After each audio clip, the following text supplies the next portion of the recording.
saaxil oo saaka ka hadlay halkan waa hotel Berbera Beach magaalada Berbera ayaa waxa ay soo jeediyeen in nabadgelyada la ilaaliyo sidoo kale talooyin ay u soo jeediyeen asxaabta siyaasadda ee kala duwan ee dalka Jamhuuriyadda Soomaaliland gaar ahaan xukuumadda iyo xisbiyada mucaaradka anigoo Ahmed Maxamuud Cawadina caaqiliyara oo jeef caaqilkii uga shabada weynaaya waxaanu ka hadlaynaa xaflad barakaysan oo Berbera waxaanu ka hadlaynaa siyaasadda maanta socotay waqtigan joogta ayaanu ka hadlaynaa waxaan leeyahay marka hore dambigeena Allah ha dhaaf oo kii waalidiinteena Allah ha dhaaf oo kii ummadda Nabi Maxamed Allah ha dhaaf usriga yusra Allah inoogu bedelo kholaadahana nabad Allah inoogu bedelo abaartana barwaaqo Allah inoogu bedelo cudurkana caafimaad Allah inoogu bedelo maqaalif xumadana maqaalif Allah inoogu bedelo intaa markaan ka gudbo waxaanu ka hadlaynaa siyaasadda maanta joogta marka hore xukuumadda guddidii u kordhisay 2 sannadood haddaanu reer Berbera nahay Somaliland Berbera haddaanu nahay aad iyo aad baan u raacsan oo ugu mahadnaqaynaa aad iyo aad baan ugu mahadnaqaynaa maxaa yeelay waqti adag oo siyaasadda maray ku jirta way kala furteen dadka markaas waa mahadsan yahay marka xigta madaxweynaha iyo xukuumaddiisa aad iyo aad baan ugu mahadnaqaynaa u raacsan oo dheer taaganahay marka xigta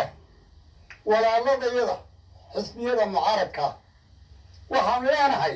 walaalayaal waxaynu soo marray miyay ilowdeen waxaynu soo marray miyay ilowdeen ilaahay nimcada uu inoogu bedelay miyay ilowdeen waxaan leenahay walaalayaal kursiga waa geydaan waana idin gaadhi laakiin qarannimadu waa muqaddis cid kasta oo amaara ku daydana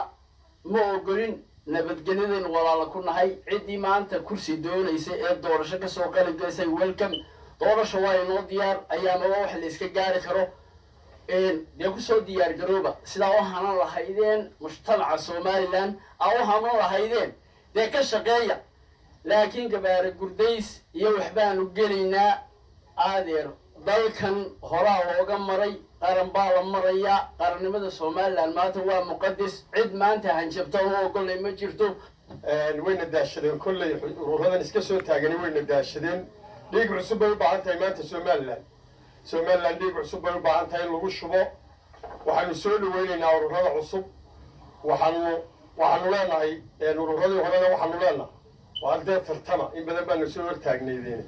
guud fooq ugu jira nin walba hudeel buu seexdaa sariir waaweyn nabadgelyada hala ilaaliyo nin walba waa u dan ninna gaar nabadgelyo nin walba nabadgelyada waa u dane hala ilaaliyo qarannimada hala ilaaliyo oo hala ilaaliyo nabadgelyada oo hadalka xune dhiifta la iska daayo oo hala tartamo oo sharci haloo tartamo haddii ururafreeyo hadday xusbiyo gudbaanba dee ninkii sharci ku soo bixi cod la siiyo ayuunbaa kursiga tegaayo ilaahay u gartee saddex xisbi dee weligood halka taagnaan maayaan taasi waa taa midna waxaan odhanayaa xisbiyadan mucaaradka ah ee haruu soo fadhiya waa anigaa dubu fadhiista baan idinku leeyahay dubu fadhiista oo soo tartama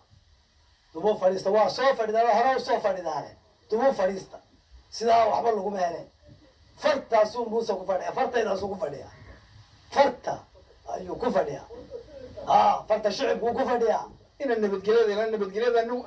naas la nuugala nabadgelyada cid walba ku filan nabadgelyaynu wax ku nahay nabadgelyaynu iibinaa nabadgelya ninka wax doonayaana ku helayaa ka joogaana ku joogaya waxa lagu tartamayaana waa cod maaha qabiilo maaha buuq maaha is-eryad waxa weeye codka dadweynaha lagu tartamayaa ayaa lagu tartamayaa xisbiyada mucaaradka imika dee xisbiyo ma jiraan waa ururee 12 urur waxaanu leenahay waa tartamo ciddii calaf siiye ilaahayna siiyuunba fuulayse codka dadka kasbada guurtidii deetna labadii sano ee deetna madaxweyne horta u kordhisay allah ha barakeeyo aanu leenahay qarankay ku dagaalameen waa hal meel wanaagsan baasha dhigeen alla ku ha barakeeyo waanu ku taageersanahay waanu ku garab taaganahay waana waxaan jirtay weligeed bedel oo tiya muranba may lahayn qolada nimanka saxaafadda qolada macaaridka maadeetana halkan keentay weligeed baa loo kordhiyay wax meesha soo yaalo yaalabay waana ku mahadsan yihiin deetana guurtay kordhisay arrinkaas taxigtee kale ururadana waxa weeye waan taageersanahayo waa wayna daasheen saddexdan xusbeen ee gambadhada isugu fadhiya wayna daasheen waa ku daalay